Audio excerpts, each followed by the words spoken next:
Hi, Maiwa. How you doing? Fine, thank you. Okay, good. Thanks.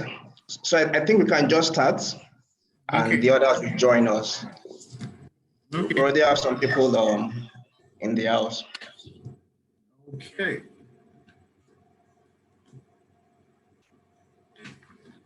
Just a second.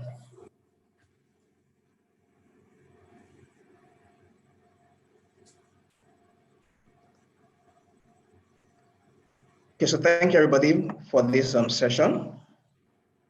I have Maiwa Weye with me, and I'm sure it's going to be a worthwhile session. I'm sure we're all familiar with what has been going on with COVID-19. But before COVID-19, there's been a lot of talks about the future of works. And really, there have been winners and losers in all that has happened. And really what we try to do here is want to present opportunities. So beyond the narratives, beyond the rhetorics, are there opportunities for us to make money? Are there things we need to do? Are there mindset renewals that we need to take? So a lot has been said, and I think we should just dive into it so we don't waste your time. So I have Maiwa Weye. Maiwa is someone that I respect very much. He's an IT professional, and he's been at it for quite a while. He's done a lot of things. So I'll just say a bit about his profile before we start. So he's currently the regional information technology lead for African operations for Inlax Limited. His responsibility includes holistic information technology, strategy adoption, and development across all inland businesses in West, East, and Central Africa. So his responsibility goes beyond Nigeria. Prior to joining Inlax, Marawa was an enterprise application architect with InterSuite Nigeria. He also had a brief stint with Standard Chartered Bank as a member of the Nigerian CSS team. Marawa is someone that is deeply passionate about data technology with a keen eye for creativity, design, branding, and web marketing. He's on the board of a few technology startup and consulting companies. He holds a first degree in pure physics.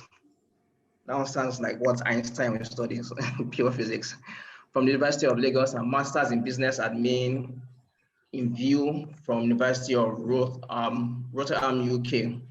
So Marawa, you're welcome. You're welcome. You're welcome. Such an impressive profile. How you doing? I'm fine. Oh, this thing that you've given me, I'm beginning to check my profile to see as it is. I'm not sure whether it was me you just introduced, though. Great stuff. So more people have joined the session. I'm sure by the time we are done, we have more people joining as well. We're also streaming on YouTube, so people can also watch on YouTube. So I think we just dive into it. So like I said, as someone that has been in this IT thing for such a long time. You know, we were talking earlier on. I know your house is is a smart house. Oh, yes. Your doors, everything is more like a smart house. But let's get into it. Today's discussion. And I was reading some interesting numbers from McKinsey. McKinsey is a company that they do a lot of research more on this future of work. And according to them, about 50% of jobs that we currently do now become obsolete or become redundant by 2030. And that means a lot of people might be without a job. They said between 400 to 800 million people might lose their jobs. And not necessarily that they are not skillful, it's just because the narrative has changed. And we are even seeing that play now. A lot of people are redundant at the moment, not by their own doing, but by COVID-19. So now we're at COVID-19, but beyond COVID-19, a lot of things are going to happen, and I'm prepared for these changes. So I think I will just let you dive into it. Maybe you do your discussion, then afterwards, when people have questions, they'll take questions. And I love, we had a discussion earlier today, and you mentioned some opportunities that people can take during this pandemic and even afterwards. And I think that's going to be quite interesting. So Marwa, over to you. Okay. You need to. So I'm going to use the PowerPoint slide just to guide me on the discussion. So I'd love to share this. Bala, you need to. Okay. Hold on a second.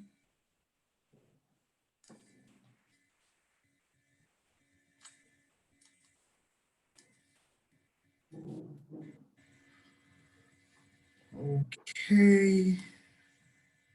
Yeah. So I think we're good to go. Okay. So thanks for the introduction. But yeah, it's nice to be here and nice to be on this series with you. I saw the last one you did. I was it was explosive, yet quite insightful and all of that.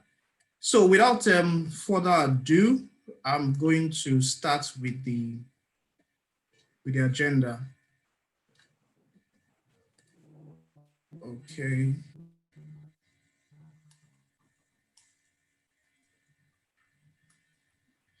Okay. So this is what we're going to talk about today. So basically, I'll start by I'll show some impacts of the lockdown, talk about a bit of remote work, then go into digital payments because I mean payments is a big it's a big portion of the whole digital economy. Yeah, also have some suggestions to the government, some opportunities like Bola earlier mentioned, you know, that we can harness on. So I'm actually going to focus a lot on the opportunities. So I'll breeze through the slides on the lockdown, the remote work, because I think it's we've heard a lot of that, you know, and the whole essence of this session, like Bola said, is for us to identify the problems and actually prefer solutions to these problems and see where we, I mean, as Nigerians, both in Nigeria and the diaspora, can tap into these opportunities.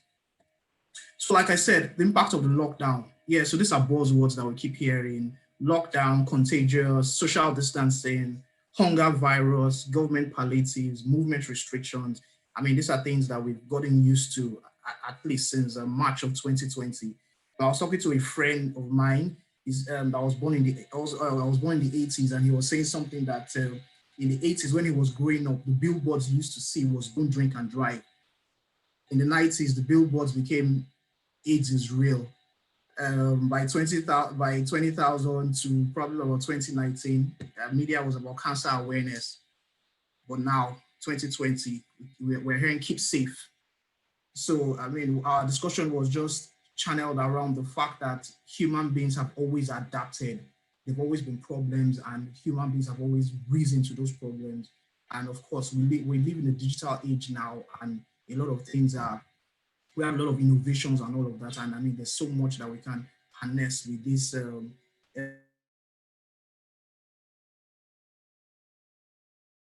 the human and economic business impact. This was from the Business Day Digital Dialogue. It's a report by KPMG, and as at April, we had 5.4 million confirmed cases. I mean, 346,000 deaths and 2.2 million recoveries. I mean, that has changed globally. I think currently today we have about 12.5 million confirmed cases, and I think about 560 deaths, but thankfully 6.8 million have recovered.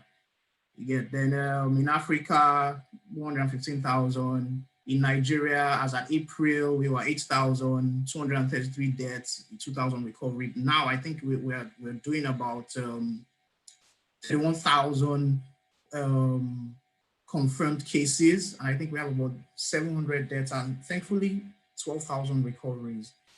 For the economic impact, just the GDP growth rate, comparing Africa, Ghana, Kenya. Basically, I just did this slide just for us to see what's happening. So we can see that Nigeria and South Africa, as of April 20, are the biggest impact, the biggest losers in Africa. I mean, the market performance difference between 2019 December and April 2020, we can see again Nigeria and South Africa, 12.85% less, 12.85% market capitalization. And I mean, this wasn't what was predicted, and all of this is due to the pandemic. Also, a brief analysis into the S&P 500. S&P is basically Standard and Poor, and what this does is tracks the stocks of the 500 largest market cap in the US. And we can see again that the software and digital marketing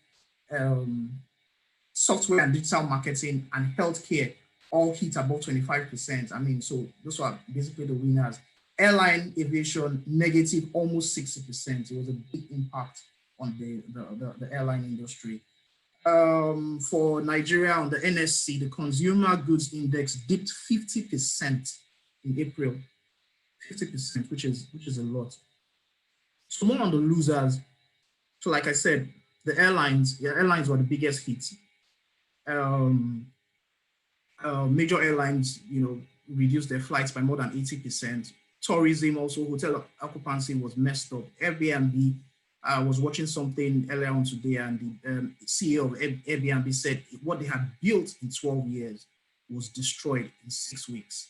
I mean, it was a big mess for them because, of course, everybody was staying in their homes, and I mean, hotel business wasn't booming again. The oil and gas business too was hit.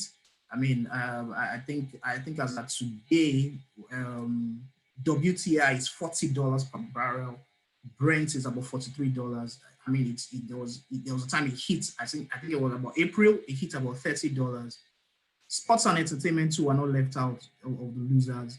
From all we know that the Premier League, was down for a bit, and I mean, this is just a brief analysis of some of the losers. There were more losers, and all.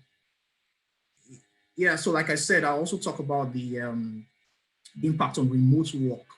I mean, we could see companies like Andela. Andela actually moved all of their staff, all their offices worldwide to remote work. I mean, these were people that actually had the physical building before. They sold everything, sold their chairs and tables, sold all the computers and the servers in the office. I have a friend that works in Andela. He showed me his workstation. I mean, it looks like he even bought the boss's chair, the CEO's chair, and all of that, all the tables and everything. I mean, cash withdrawals. Yeah, there was a lot of that on the ATMs per bank. I think an average of 7 billion per bank. I mean, in cash withdrawals for the ATM, one of the highest ever.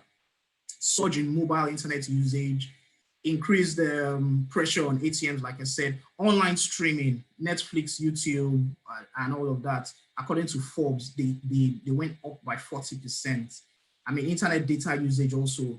There was my company. There was a company that I heard about. Basically, they were doing about 100 Mbps per second for the organization and all of that. And because of the pandemic, they had to reduce it to 40. So the money they were paying heavy amounts, for this internet bandwidth. But the money they were paying there was nobody in the office, so there was a waste. And I just advised that basically we cut it off. And the money they were using for internet in the office, they channeled it to mobile data for the staff because everybody was working from home. So I also said I'll talk about the impact on digital payments. I'll rush through the slides because I want us to focus on the opportunities, and I'll also give time for question and answers because that's the most interesting for me. So the digital payment. So we have the regulators, the PSP operators, the bank payment processors, consumers, and the e-payment value chain. So the regulators, yes. So they had to do a lot, on effective e-payment system, oversight on effective e-payment systems. I mean, it was most of the regulators I know are working 24/7. That's NCC, NIPDA, NESG, and all of that. So I mean, it was a big issue, and they had to also focus on cybersecurity. I mean, service availability too was important, for all of that. The digital payments, I mentioned the PSP, the banks couldn't operate fully. Skeletal services at the branches, loss of transaction revenue, cash in and cash out, from the agency bankers, was on the rise. Cybersecurity, fraud and cybersecurity. I mean, they had to put so much into fraud and cybersecurity. And the consumers, that's us. Basically, we had to focus on online payments. We did a lot of e-commerce transactions. I mean, I know for Jumia and Konga, everybody wanted to order stuff online. We had our local food market was doing online delivery. I mean, and this is like just the market down the street. They went full into e-commerce. They invested in a lot of bikes, and online channels. Flutterwave actually came up with a very innovative solution So Flutterwave came out with something with Instagram. So basically, you can upload your products on Instagram, and those products, with each product, you can generate a payment link. So basically, what happens is that you see a product on Instagram, and you click on it, and there's a link for you to pay. So I mean, that actually reduced the dependence on actual e-commerce sites where you have to integrate with payment channels and all of that. That was a very innovative solution.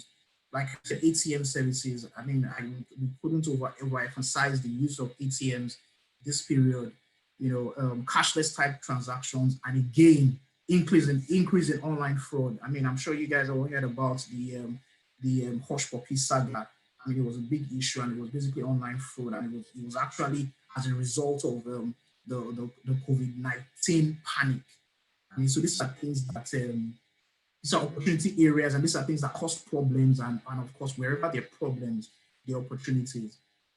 So, so like I said, so I think I've gone through all of this. Higher SLAs. I mean, consumers wanted the same day delivery. I mean, I can't count the number of times I made orders online, and and the first thing I'm asking for is like, can you deliver today? Everybody's on the lockdown. There's no hold up. We want this thing delivered today. Teleconferencing. I mean, we're having this meeting today by teleconferencing. Normally, this type of seminar will have probably gathered people together, from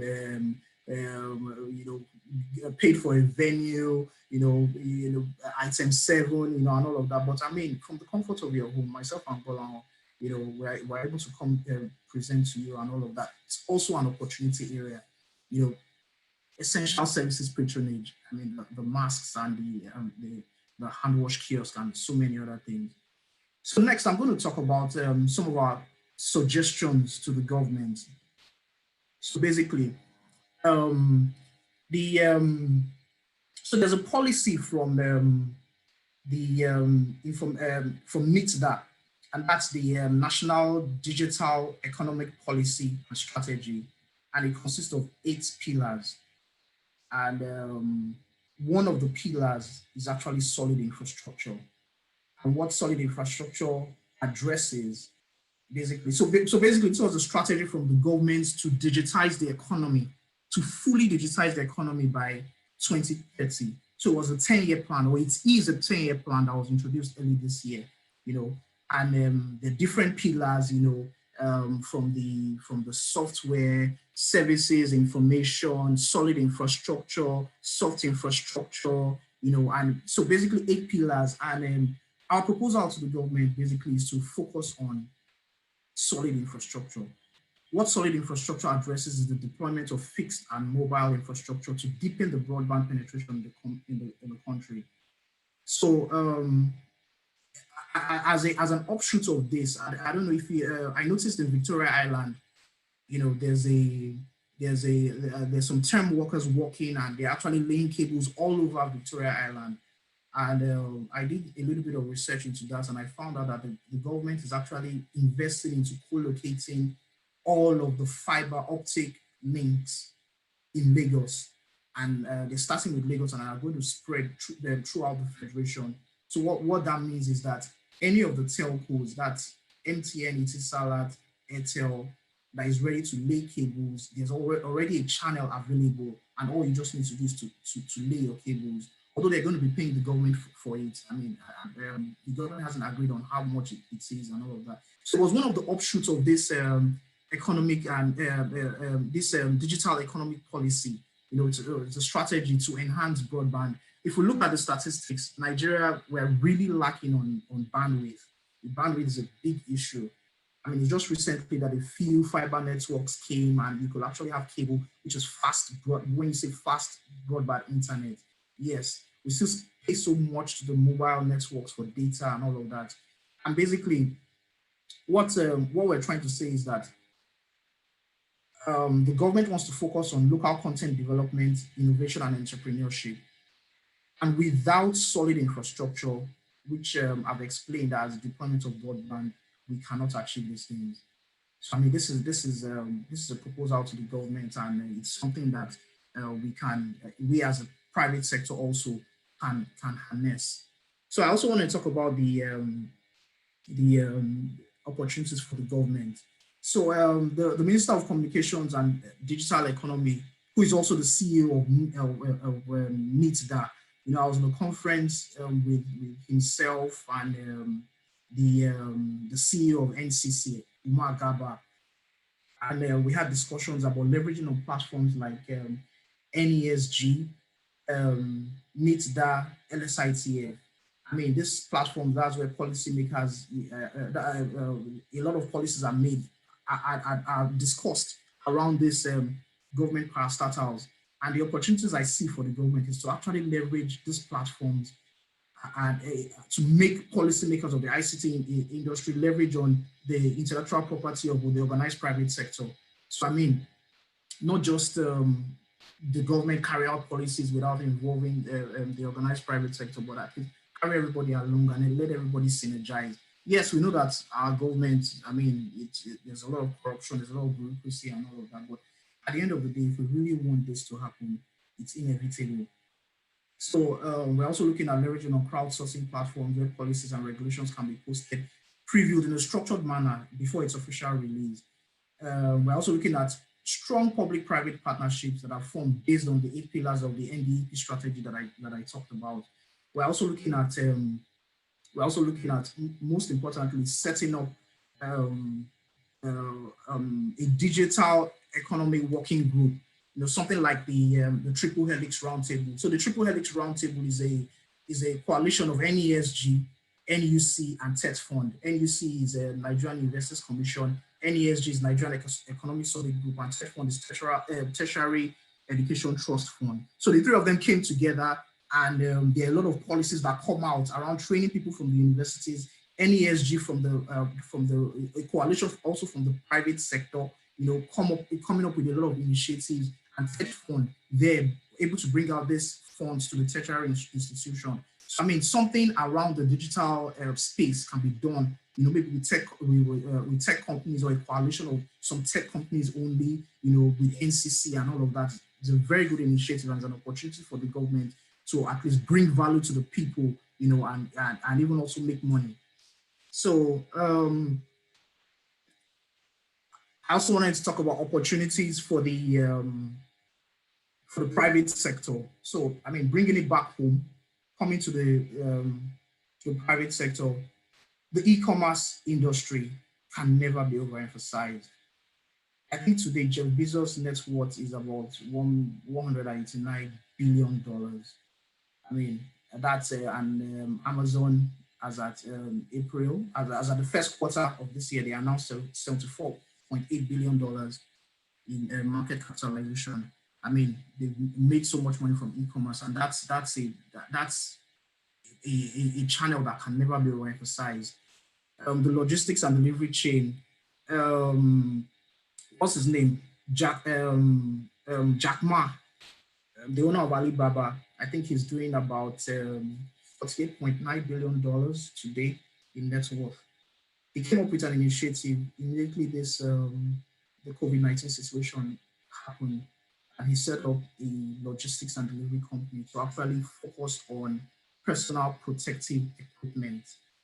And it was a boom. In 9 days, they received over 7,000 calls from people all over the world. And I think one of the airplanes from the logistics company came into Nigeria, a full airplane with PPE equipment. I mean, that's an area that this period, it shouldn't be looked over. Video conferencing, like I mentioned earlier on, Zoom, I mean, just zoomed off in revenue. You know, not too many people knew about Zoom. My parents, my dad, I mean, knew nothing about Zoom. And today he's telling me that he's attending prayer meetings on Zoom. He's doing this on Zoom. You know, he's telling me I should call him on Google Duo. And I'm like, who's teaching you all these things? I mean, and all these things is revenue. All this is revenue for this organization. And there are different ways. My next slide, you know, I'll talk about different ways that we can actually leverage on this platform, you know, to make money, basically. Health tech, Helium. Helium got, I think it was about $10 million in Series A funding. I mean, Helium they released an app. Basically, what it is, I think it's called Care Credit. And it's a digital loan product for healthcare providers. I mean, so they're actually ready to give loans out to any technology related healthcare solution that is viable. So I mean, these are opportunities that we can harness. Entertainment, like I said, Netflix, Disney. I mean, people moved from traditional cinema viewing, and you're just at home. Almost everybody in Lagos now has Netflix. Netflix is like the norm. And as at December last year, I mean, I could count the number of people that actually were using Netflix in Nigeria. Yeah, okay, so this is, for me, this is my most interesting slide. And I would say it's my most interesting slide because it's full of opportunities that we can harness. So what I've tried to do is to bring it from the government perspective, that from the government, then to the organized private sector, then to me and you, everyday people. I mean, nothing so big. You know, we don't have to go into any ESG and collect $10 million seed funding or something. Just simple things that you can do at home. Yet, so the hand wash kiosks. I mean, this was an innovative solution that came from Inlax Limited, and basically this thing costs. So I think Inlax is providing it for about maybe 250,000 for one, and of course that's the cost price, but it can also be negotiable. It can be negotiable, and basically you can even mark it up, you know, and all of that, you know. So it was an initiative for staff actually, you know, to allow staff make sales during the pandemic and all of that. So what they did was they allowed us to mark up, and yeah, some people sold for 300, some people sold for 350. You know, I saw quite a number of proposals and all that. It's a very innovative solution. It doesn't require any batteries or electrical components. It's simple. It's yeah, all you need is your foot. It's contactless basically. So I mean, you don't use your hands, but use your feet, and very easy to install. The trendy face masks. So when people were sitting at home and complaining that there was no work and all of that, the tailors, a few tailors, not everybody, you know, went to the drawing board. You know, they didn't have, even the markets were not open and they didn't have the opportunity to buy material. So basically all the pieces of material and cloth, you know, left behind during before the pandemic, they were able to use it and come up with 20 face masks, very innovative solution. Face mask, I mean, I'm sure everybody looks at it like cliche and looks at it like, okay, everybody's doing face mask, why should I do that? But there's a market in it. I mean, people, as it says, it's part of the new norm. People are always going to be wearing face masks. It's going to be a norm, and people always buy face masks. Online learning. A friend of mine, she's a teacher, she's a maths teacher, and what happened was that her school wasn't in session, so they were on a compulsory leave and all of that. And she just thought about it and came up with an initiative. She didn't even teach maths. I think it was maybe diction, something related to diction or that sort. And what she did was that she gathered 20 people for a 2-week session, 20 children for a 2-week session, and she charged each of them 20,000 naira. And so 20,000 times 20 people is 400,000. So in a month, and the course ran 2 weeks, so twice in a month. So in a month, she was getting 800,000 naira. I mean, she could never have dreamt of that as salary. So I mean, and it doesn't have to be. You don't even have to be a teacher. It could be any skill that you have. I mean, anything that your craft, something you're good at. Just bring some people together, leverage on the video conferencing platforms, make them pay for it, especially if it's insightful. Yes, you might not start with the 20 people and all of that, but you can start small. Maybe 5 people, 3 people, you know. You can even start free, gather 2 or 3 people, and, you know, as long as the session is insightful and all of that, people will be ready to pay for it. You know, as long as people can give you recommendations and all of that. Yeah, so also website design and management, a very key area. So because of the e-commerce boom, you know, there's a lot of demand in website design. And I mean, website design is very easy. If you just put your mind to it, I mean, something that is very easy. And what I also advise is for business owners, don't just leave the website design for the website designer. as a business owner, you too should learn how to manage your website, learn how to build some things, and you can actually save costs on some basic things. You could go online very easily if you understand the basic skills of website management. And I mean, when you even learn these things, it's also a skill that you can also impact on others. So I mean, like I mentioned about the online learning, if you decide that you want to actually, if you decide that you want to take that out and teach people about it, it's a very good topic that you can use to teach people. Yeah, so also virtual entertainment. I've seen so many videos of Zoom weddings today, as in these days, and you know, I'm tricked. You know, the photographers and the videographers. You know, Nigeria, or let me say Lagos to be precise, we're big on weddings and events and all of that, and the event industry was really affected in this. So I mean, simple things like online streaming and all of that. Stream your wedding, come up with innovative ideas with your cameras and all of that. I mean, and that's very important. Another thing we can't overemphasize is the baby boom. I mean, because people are going to are home, so definitely there's a there's going to be a baby boom. Between me and you, I have reports about 3 family friends that are pregnant, as in like COVID-19 pregnancy already. So I mean, this is an area baby products can never go out of stock and all of that. Personal protective equipment also. I mean, this is an area.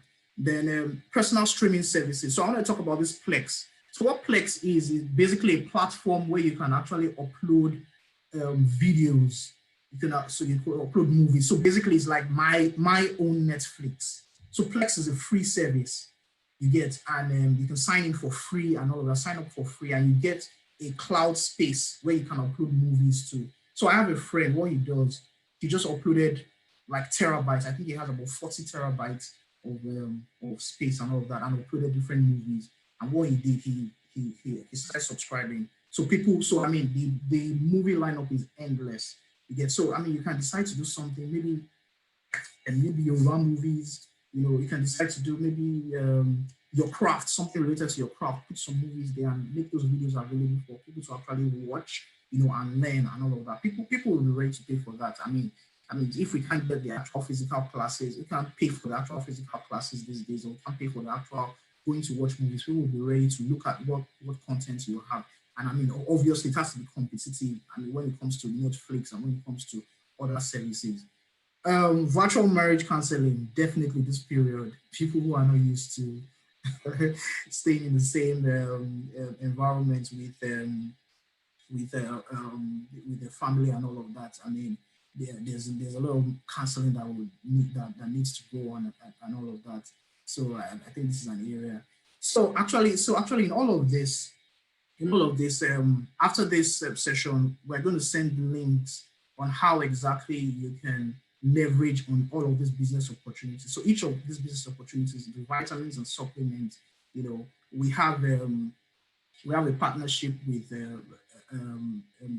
what Health Plus, you know, and there's a kind of consignment agreement, you know, that you know we can do with them. For the virtual marriage counseling, we have a pool. We actually have a pool of counselors. You know, if you want to join, you know, and be a counselor, or if you actually need the counseling, you know, we're going to. So each of these things, I'm actually going to have the links. The hand wash kiosk, the links on, you know, how to get proposals on that. The face masks too. We have partnerships with some tailors and all of that. Learning how to make face masks, or if you actually want to buy face masks. The online learning too, we have some information on that. So everything on this slide, basically, we have, we're going to send out the links, and you know, you can interact with us on how to leverage on all of these opportunities. So, so the new normal. Yeah, so this is the new normal, basically cash alternatives, incentivize cashless transactions. We're going to have to help customers adopt the digital way. So DIY online demos. So I mean, let people be able to do things themselves. I mean, with less support from less human support. Those kind of things are going to make sales move very fast.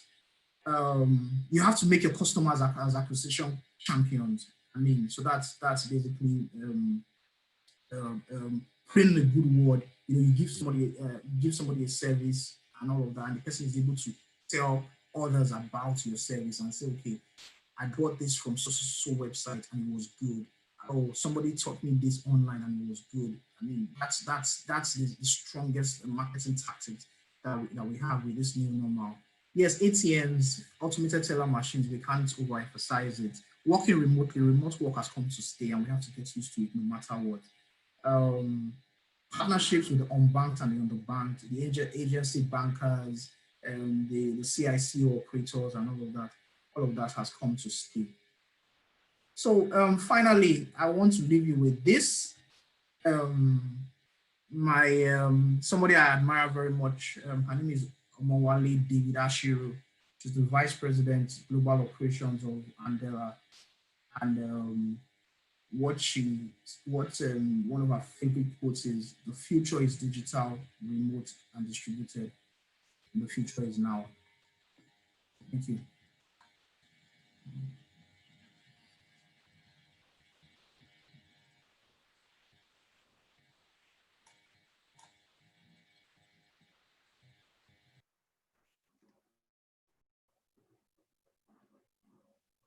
Thank you, Myra. Okay. I can hear you. Okay, so thank you, Myra, for that. It was awesome. And I'm sure a lot of people have taken notes. So I guess for the next 15, 20 minutes, we just take questions. I'm sure a lot of people have questions they want to ask or clarity. So if you have questions, you can just drop in the chat. Okay, so there's one. And I will read the first question. So the person says, can you recommend good website designers and their DIY website design platforms?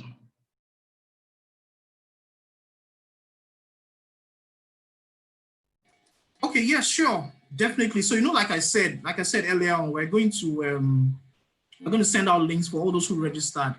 For all of the websites. I mean, for all of the opportunities on the last slide. Let me go back to the slide. So yes, good website designers for e-commerce, corporate websites, integration with payment channels, simple websites at an affordable price. I mean, so yes, definitely we have that, and we'll send links on that out. Okay. Great. So I have another question, and this from so the person is saying, what do you think about building home offices for people as a business opportunity? Yeah, so I guess that's, hey, sorry, Bola, I didn't get that. You're breaking.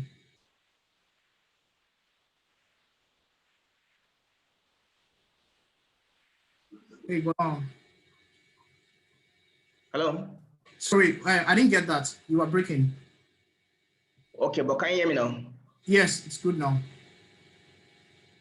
Okay, the question is, what do you think about building home offices for people as a business opportunity? Oh. Do you have any links? Oh, yes, of course. So I think one of my interior decorators I actually discussed that with her recently, and she said she was able to transform. She was telling me about one of her clients that transformed her bedroom into a home office. And she showed me the picture because I actually know the client, and I knew what the room was like previously, and what it was like now. And I mean, it was marvelous. So yes, that's actually a good business area that we're looking at, because a lot of companies are going to be working from home. Like I mentioned earlier on, Andela, remote work from home. All of the offices, they stopped paying rent, sold all the infrastructure and all of that. And a lot of companies, my company to the same thing. They made it clear that there is no way, at least in the next 2 years, that we're going to resume into 100% work. I mean, the max that is going to happen when the lockdown is fully lifted will be 60%. So yes, it's a key business area that I think we should harness.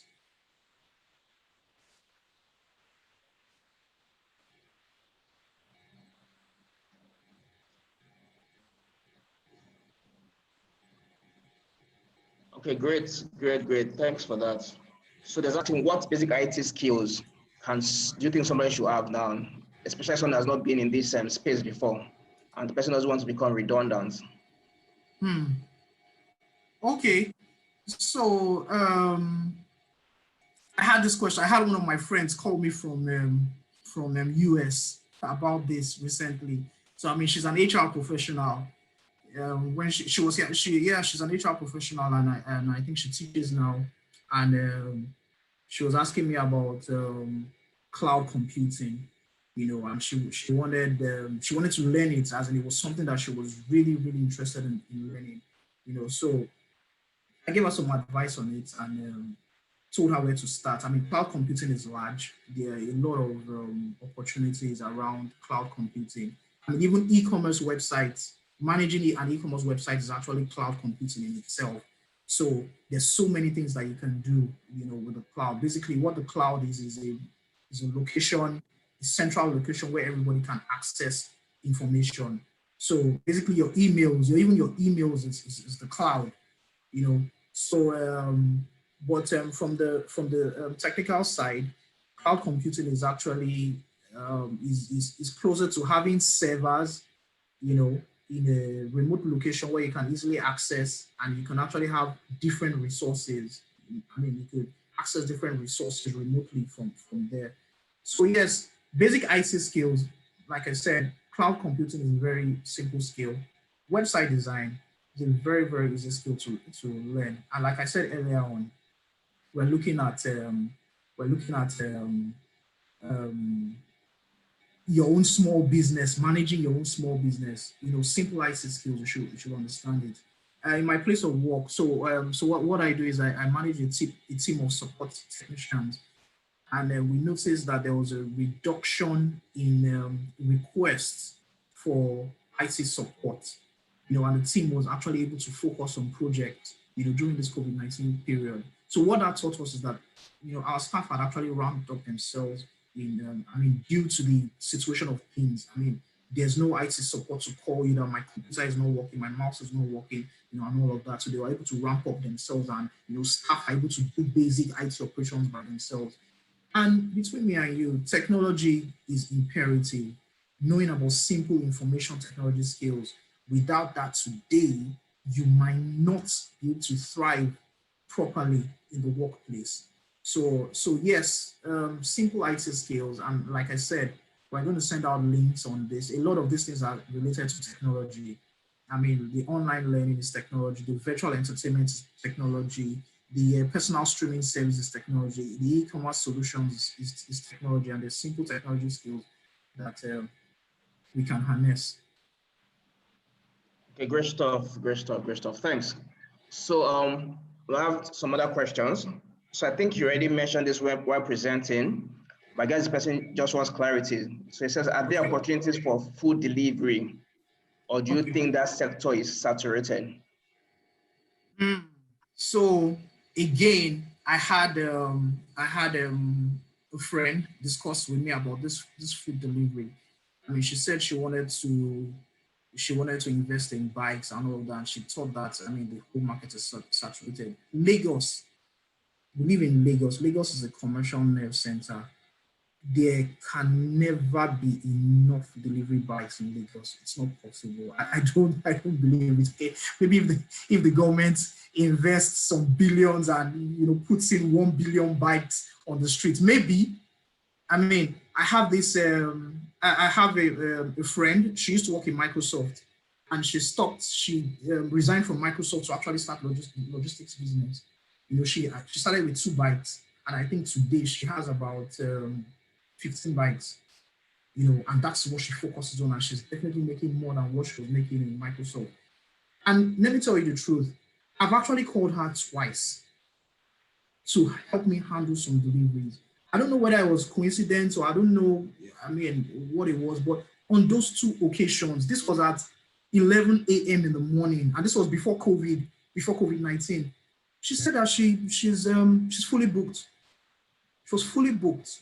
I mean, and the same thing with so many delivery companies. You call them, they tell you that, oh, you should have called before 12. Like, you know, we can't deliver it until tomorrow.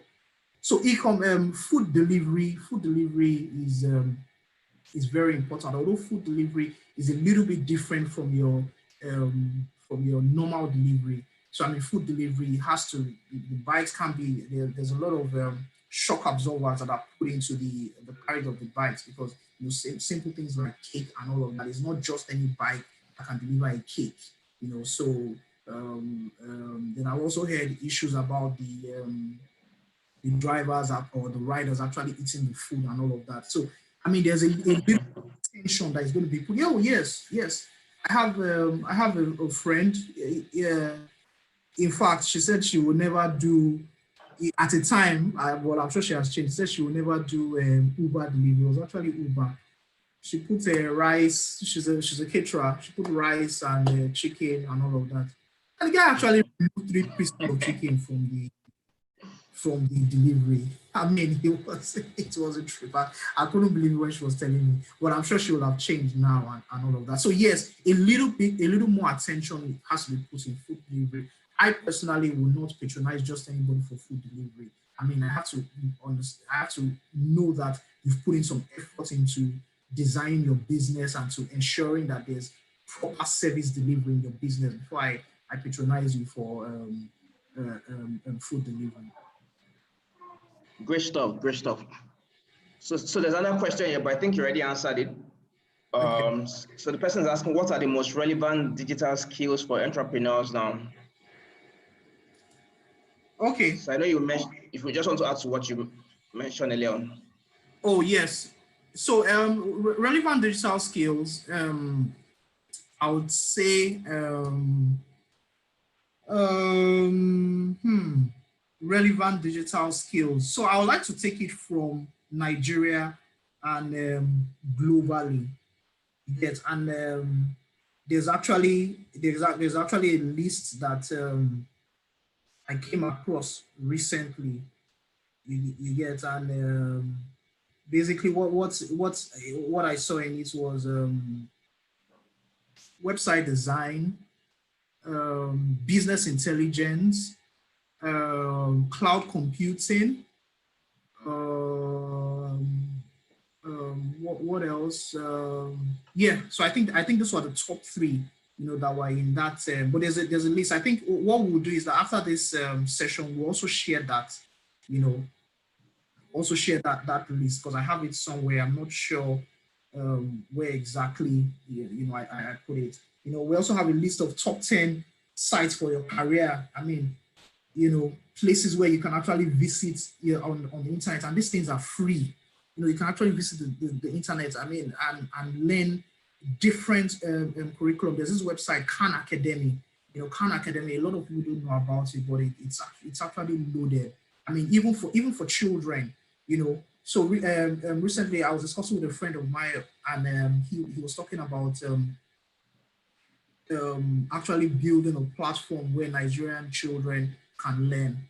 So he was looking at disrupting the education sector. That's the primary education sector. So basically, you know, the schools, Lagos schools, I mean, I'm sure a lot of us know what Lagos schools charge for, you know, for the primary school children and all of that. And they have to keep their head above water because they have to maintain a proper building space and all of that. And I mean, looking at an opportunity in that area, if me and you can come up, you know, with an initiative, get a couple of teachers together, you know, and we're able to teach the proper subject. I mean, experienced teachers were able to teach the proper subjects online and deliver this in a well-structured manner. This is a big opportunity for us, and we can disrupt the educational sector, because I mean, we're not looking at maintaining buildings, we're not looking at paying salaries of administrative workers and teachers all over the place and all of that. We're not looking at maintaining a football field. All we're just doing is delivering education. So, I mean, that's a relevant IT skill. Okay, so I found the list I was looking for. So 10 skills in demand: machine learning, mobile development, SEO and SCM marketing. So what SEO marketing basically is Google search.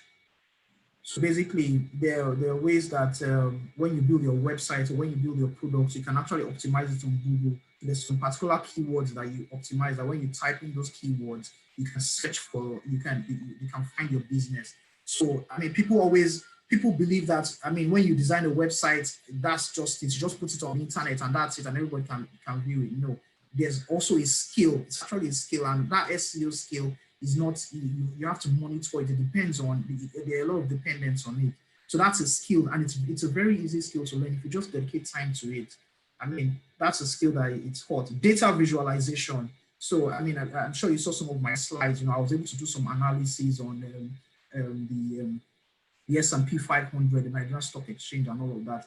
A lot of people want to make business decisions, and if they can't see proper business intelligence from this data visualization, I mean, it's a problem for them. And if you could also deliver that, if you could tell CEOs that, okay, your finance application, I can connect it to a data visualization application for you to see, you know, firsthand, or for you to pull reports, you know, for the company and all of that. It's a very strong area. On my team today, I have someone that is dedicated to business intelligence. So what she does for me on my team is just pull out reports. So she has all of the reports within the IT department. And at any time, we want to see the number of people within the region that are accessing some particular applications. We see it. We want to see the number of people that did this at this particular time. We've seen it. You know, we push out an application, and maybe there's supposed to be some user interaction. We want to see the number of people that have used that and all of that. That's all she does for us on the team. So it's a strong area. Data engineering, yes, is also very similar to data visualization. UI and user interface and user experience design, very important also. Cybersecurity. So in my slides, I talked about cybersecurity a lot. I mean, cybersecurity is very, very important. We all know the story of Hushpuppi and see how he was able to scam, you know, billions of dollars and all of that. I also had a company then. So there's this. So what Hushpuppi did was actually business email compromise. So what happens? And business email compromise, there's no antivirus or anything that you can really do about it because it's proper human interaction. It's a proper email. He sent a proper email, you know, and he was able to impersonate people within the organization and all of that. But I mean, a cybersecurity expert can, you know, put in some algorithms and, you know, basically there's some mail and there's some things that, you know, you can check for, and the mail can be flagged. So the thing is that obviously there'll be false positives. Sometimes all of these things will be flagged, and there won't be really a problem there and all of that. But better safe than sorry. So cloud computing, I have mentioned that, blockchain, and then number 10, IoT. So IoT is part of what you were talking about when you introduced me, talking about smart homes. So like today I live in a smart home. A lot of my things are voice controlled. Again, my lights, you know, I'm able to monitor my kids remotely. You know, my TV, you know, is voice controlled. I have a smart lock also. If someone comes to my house, you know, I can unlock the door for the person. You know, I have a guard in my house. If there's some particular doors I watch, you know, and I've set algorithms to particular times that if this door is not locked at this particular time, alert me on my mobile phone. So, you know, simple things like that, simple solutions are around the Internet of Things. So I'm going to send this list. So this list contains the top 10 career sites for your career, top 10 skills in demand, you know, the 11 sites for free online education, you know. Then another thing I didn't mention in my slide is Microsoft Excel. Microsoft Excel is a very, very strong tool. And today's working environment, you need Microsoft Excel. So I'm going to send 10 sites you can use to learn Microsoft Excel for free. You get 10 sites to also review your resume for free, and 10 sites for interview preparation. Thank you. Awesome. Some mentioned that data analytics is also an important skill set. Okay. That data is in your oil. Yeah, definitely. Okay, so somebody's asking, how can one go into building a home business for people as a business?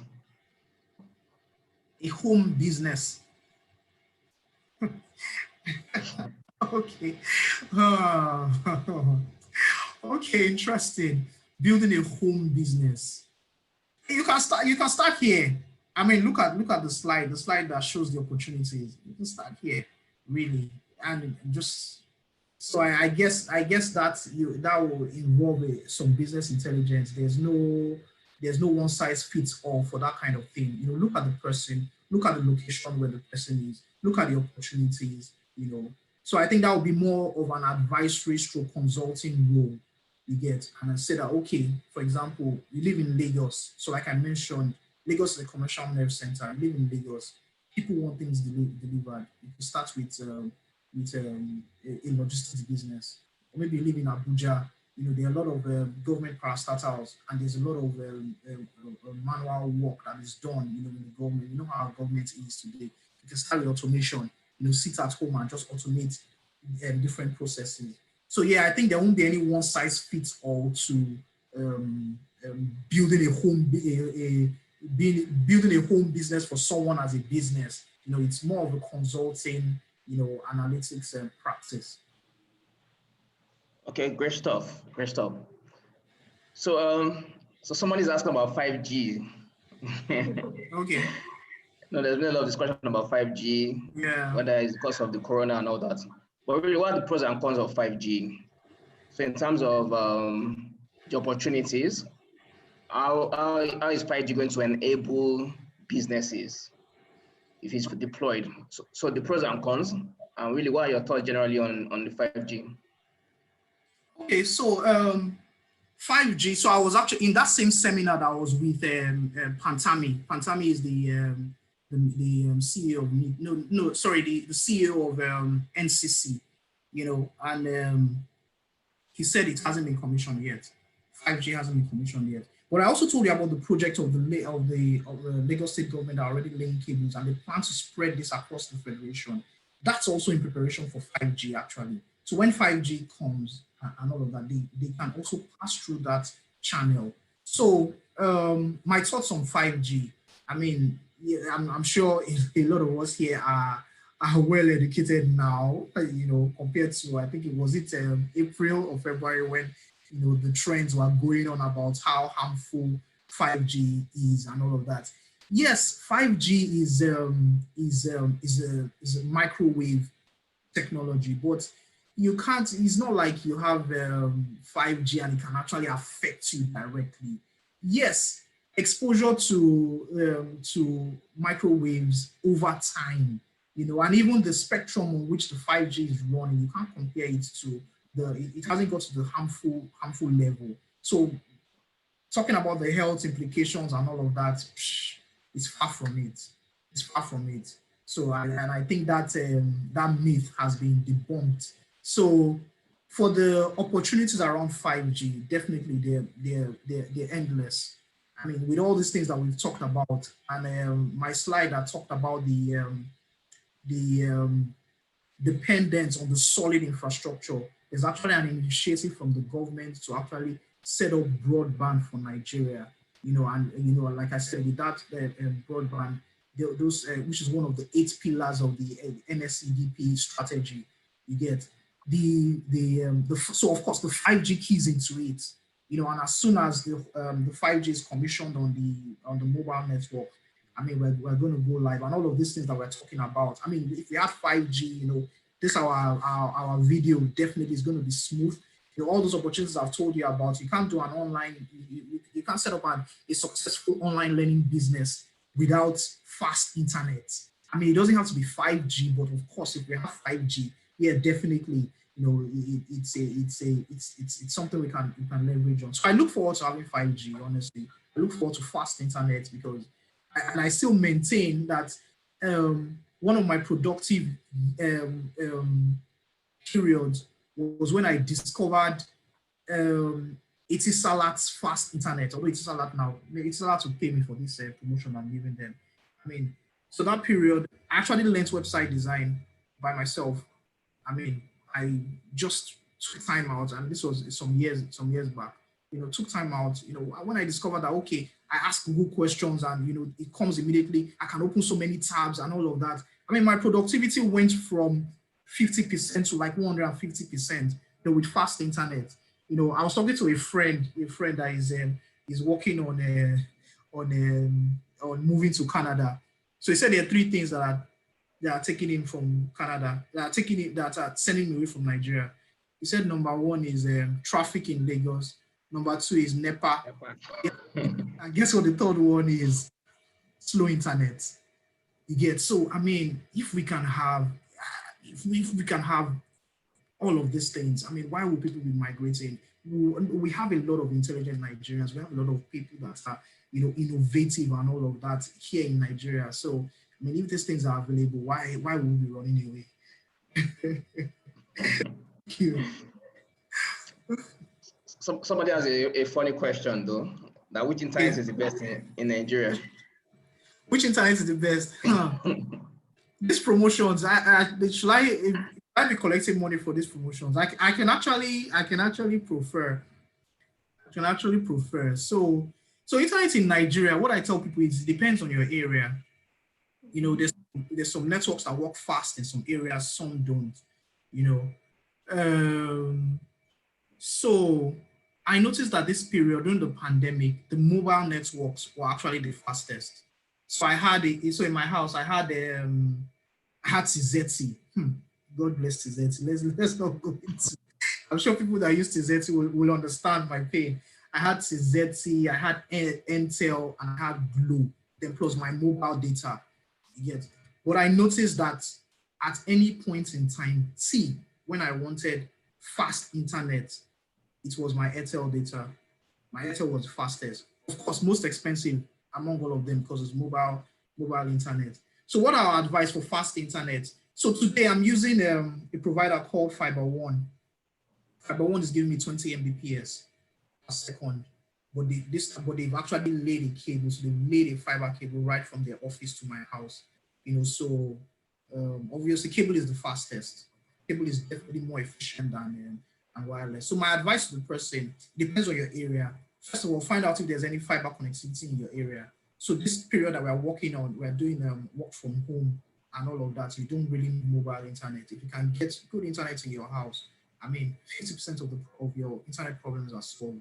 But and again, Fiber1, I'm paying 10,500 monthly for unlimited internet at 20 Mbps. I think that makes a lot of sense. Tizeti is wireless, but Tizeti was giving me 4 Mbps, and I was paying 12,500 for it. So the other providers, there's NGCom, there are quite a number of providers. So if the person can contact me later, depending on the person's area and what exactly the person wants to do with it, I can prefer a good solution for it. Okay, awesome.